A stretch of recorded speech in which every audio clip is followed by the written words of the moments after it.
क्या जोर जबरदस्ती करवा रहे हैं आप? इनको रोकिए वरना फसाद हो जाएगा। अरे फसाद कराना ही तो हमारा पेशा है। लेकिन आप सोचिए तो सही, बच्चे मारे जा रहे बाहर।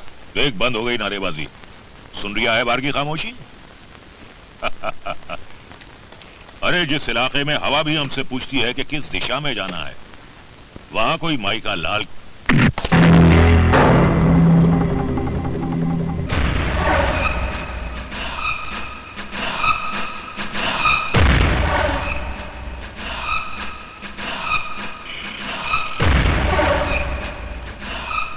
बड़े भैया।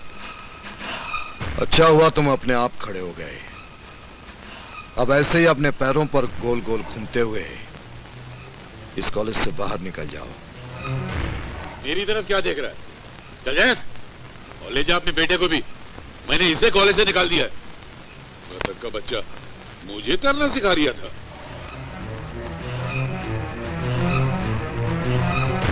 जो हुक्म बड़े भैया। चल बेटे, बड़े भैया का हुक्म है, मानना ही पड़ेगा।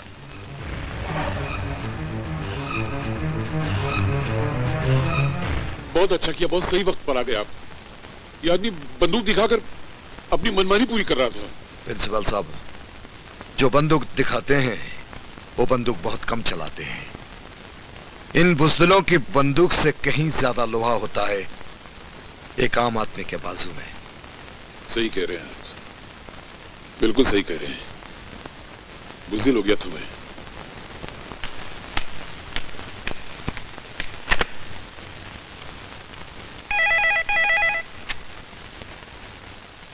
हेलो। हाँ नेताजी। कौन? भुजंग बोलो। अब तक तो आप ही बोलते थे, और जैसा आप बोलते थे मैं करता जा रहा था। आपका ये भुजंग बड़े काम की चीज है, ये तो आप मानते हैं ना नेताजी? पहलिया क्यों बुझा रहे हो? काम की बात करो। कॉलेज में एक लौंडे का 1-2 का 4 करना है। भुजंग, जानवरों का शिकार करते करते ये तीतर बटेर कब से मारने लगे? लेकिन ये बटेर शेर की पीठ पर बैठा है।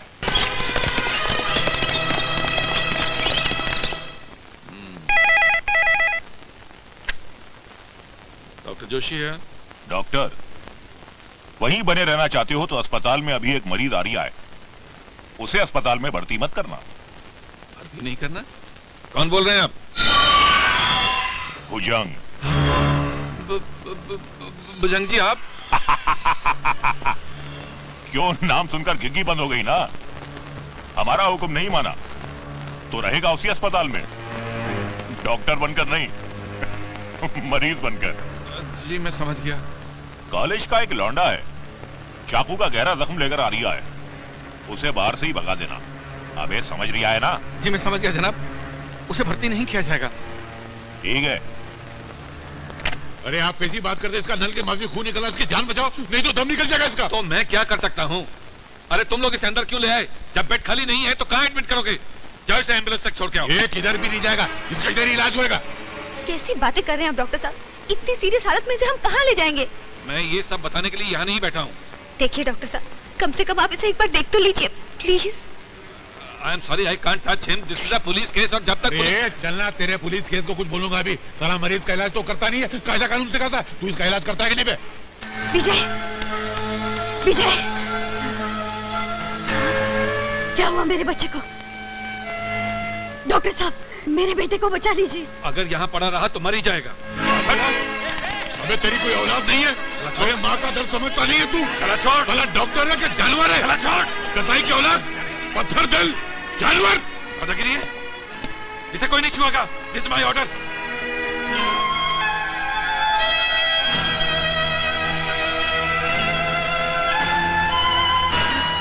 माँ जी, अरे क्या? माँ जी,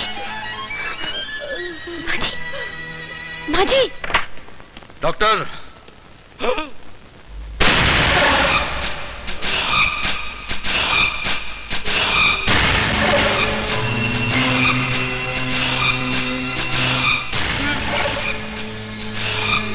उस औरत के आंखों से देवा के आंसू बह रहे थे।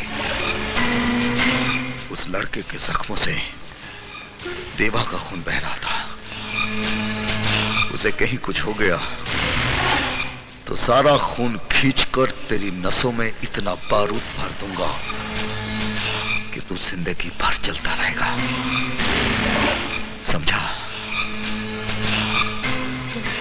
मैं आपके आगे हाथ जोड़ता हूँ, आपके पैर पड़ता हूँ, बच्चे को देख लो नहीं तो मर जाएगा। कुछ नहीं कर सकता। अरे डॉक्टर साहब, अरे अभी तक इस पेशेंट को एडमिट नहीं किया। ये हॉस्पिटल है, बुचर खाना। शर्म की बात है।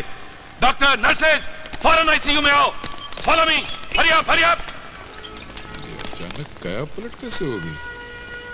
जानवर गया था, इंसान बाहर निकला, ऐसे कैसे हो गया? ओह, ये लोग का बाप आ गया। माँ आंखें खोलो माँ, विजय को एडमिशन मिल गया है। देखो डॉक्टर उन्हें अंदर ले गए हैं।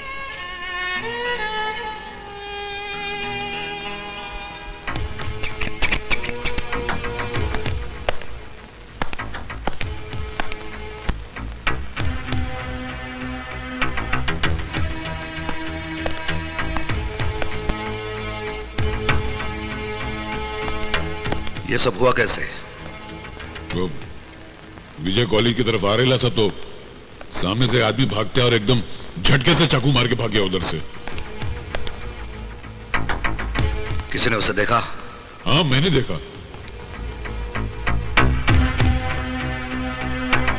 तुमने उसे देखा? हाँ। उसका हुलिया याद है? अरे 1000 की भीड़ में पहचान सकता हूँ उसको।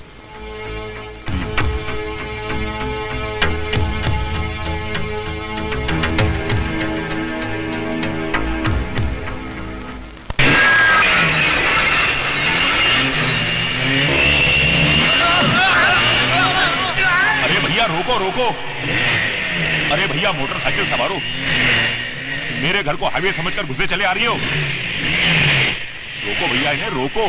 अरे भैया, अबे बजरंग, रोक रोक, रुक जाओ। अरे रोको रोको रोको रोको रोको रुको रुको रोको रोको रोको, अबे रोक, रुक जाओ।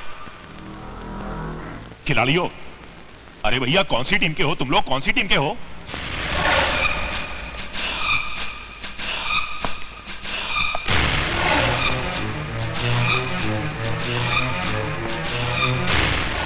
भैया, मेरे मकान में ये मोटरसाइकिल की रैली क्यों करवा रही हो? मैंने तुमसे कहा था ना भुजंग, मुझे दोबारा अपने अंधेर गर्दी के अड्डे पर उजाला करने का मौका मत दो।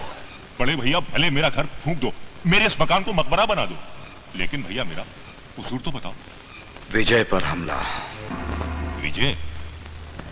वो कॉलेज स्टूडेंट?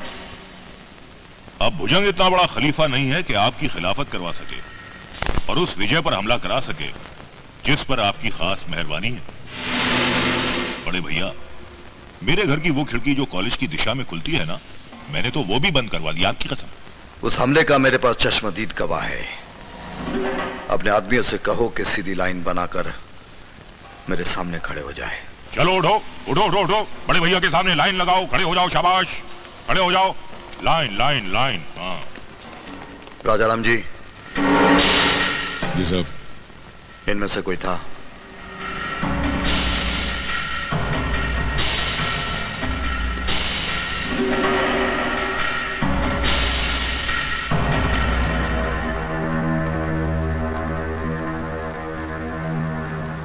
नहीं साहब, ये लोग में से कोई भी नहीं था।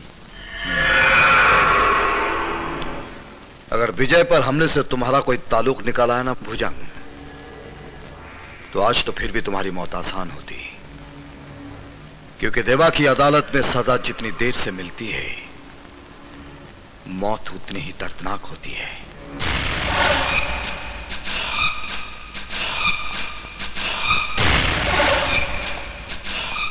घबराइए मत माँ जी, डॉक्टर ने कहा है ना सब ठीक हो जाएगा। चिंता करने की कोई बात नहीं है। माँ जी प्लीज धीरज रखिए।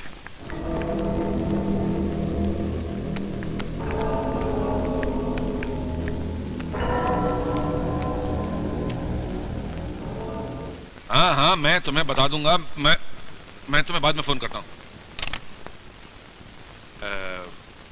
देवा जी, अब विजय काफी बेहतर है। Thank you. इसे रख लीजिए।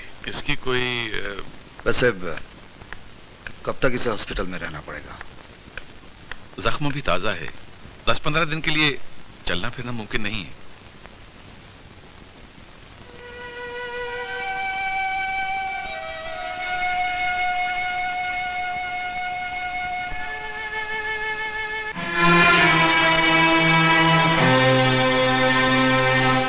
देवा यहाँ क्या कर रहा है? ये देवा नहीं है, देवता है। इसके कारण तो तेरी जिंदगी बची है यार। इसकी वजह से? हाँ। नहीं, नहीं कराना है मुझे अपना इलाज।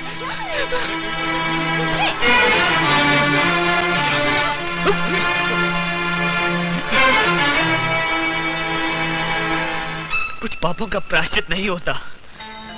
कुछ गुनाहों की सजा के लिए एक जिंदगी की उम्र कम पड़ती है।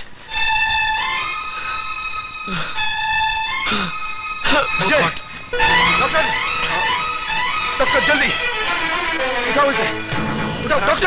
प्लीज आराम से, बहुत आराम से। जख्म गहरा है। प्लीज।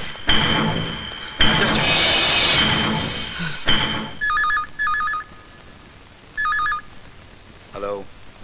देवा जी, मैं राजाराम बोल रहा हूँ। हाँ बोलो राजाराम। मैं आपको वो आदमी दिखा सकता हूँ जिसने विजय को चाकू मारा था। कहाँ है वो? आपके आसपास कोई टेलीविजन है क्या? हाँ है। जरा चालू करो तो उसको। उसमें मिनिस्टर परशुराम का भाषण है, जरा देखना उसको। हमारी पीढ़ी ने अगली पीढ़ी को विरासत में क्या दिया? लालच, बदनीयती, डर।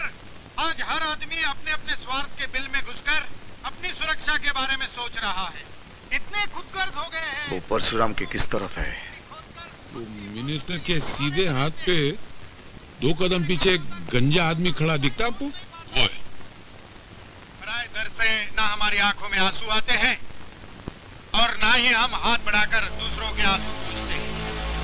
आज हर हिंदुस्तानी के हाथ में तलवार तो है, पर वो अपनी अलग लड़ाई लड़ रहा। बलिदान या इंसानियत। आज आदमी अपनी हर जंग में अकेला हो गया है। मुल्क की ताकत उतने ही हिस्सों में बंट गई है जितनी देश की आबादी है।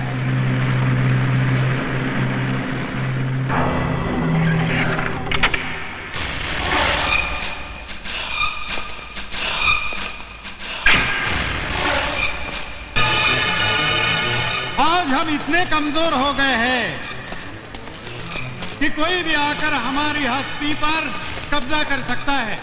मुजरिमों के खिलाफ खड़ा होने के बजाय उन्हें देखकर हमारे पैर कांपने लगते हैं।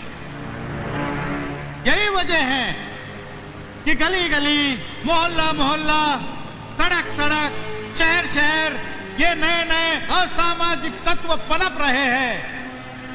कानून और व्यवस्था पर कुंडली जमा कर बैठ गए हैं।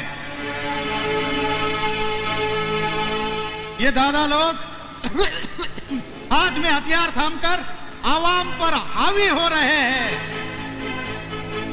देवा तेरी तलाश में आया है, तू खिसक ले। हाँ तो मैं क्या कह रहा था कि सरकार इसमें कुछ नहीं कर सकती। ये जंग आप लोगों को खुद लड़नी होगी।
तलवार की प्यास अब तक बुझी नहीं, या तेरी नीयत नहीं भरी?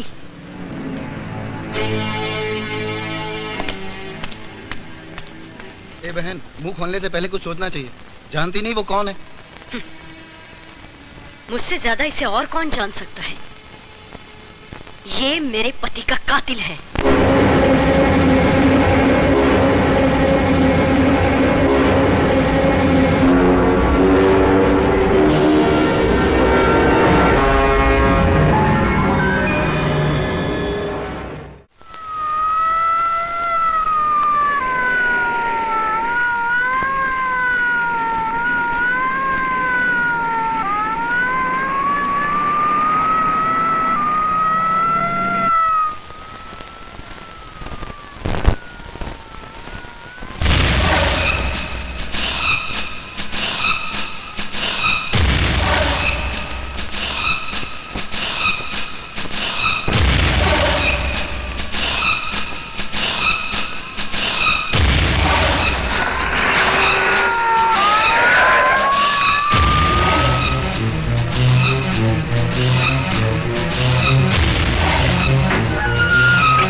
कहिए कमिश्नर, कैसे आना हुआ?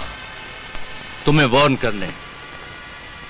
तुम अपने जुर्मों का साम्राज्य बंद कर दो, वरना जिन रास्तों पर तुम्हारा साम्राज्य चलता है उन्हें वीरान कर दूंगा मैं। जो खुद वीरानों में जिंदगी गुजारते हों